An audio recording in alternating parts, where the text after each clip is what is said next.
superlate sasa. Sijui mimi ndo unataka nini? Alishaua. Nikasema tulia kwangu watu. Alijishaua eti. Kumbe kapigwa. Nimesikia kapigwa mwenyewe anafanya eti mikono juu nikasema tejala. Mimi nikaenda pale nikamkamata kidogo maana kadondosha hivi mwanangu nikasema, kumbe bwana ningemwacha tu yani. Sana mfanye.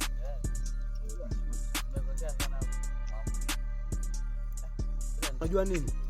Unajua yule demu wangu jana, unajua nimefanya yani, unajua nimemwacha paka pale yani nilipokaga pale yani nimemwacha pale pale alipo yani. Nini tena? Kwa hiyo yani vilivyo yani sasa hivi yani hapo usinione na mawazo yani hana. Yule jamaa mudi yule jamaa. Kama kuongo huyo. Mudi tena? Mudi mjana. Yule jamaa. Yule kuna ndugu fani bwana soma pale. Maana yani mtoto anapigwa mpaka mtarazo mtaani.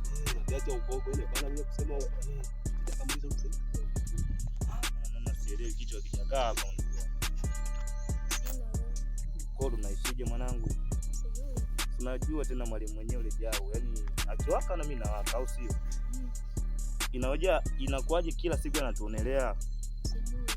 Mwalimu mwenyewe bwege tu yule. Na yule leo ana akili vizuri. Mayai visa na muhusu yule. Mimi ndo nakwambia.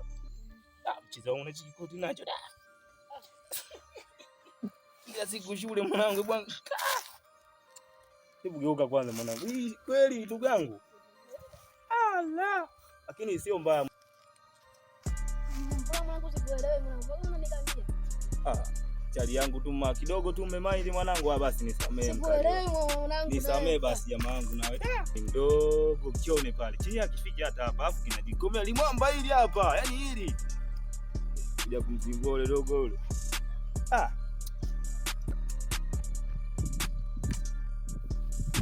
Tunatumia wapi ticho? Inakuaje wanyama?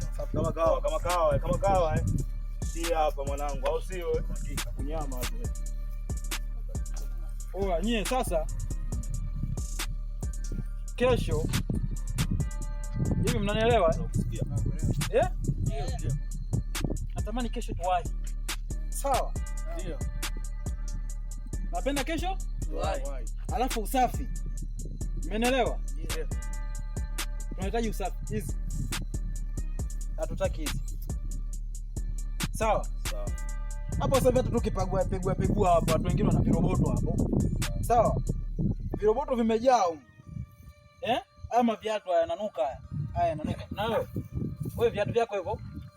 Lakini ticho umeona hichi kiatu? Sidhani hata kama mwalimu unacho hichi kiatu. Maana hichi kiatu hivi wewe.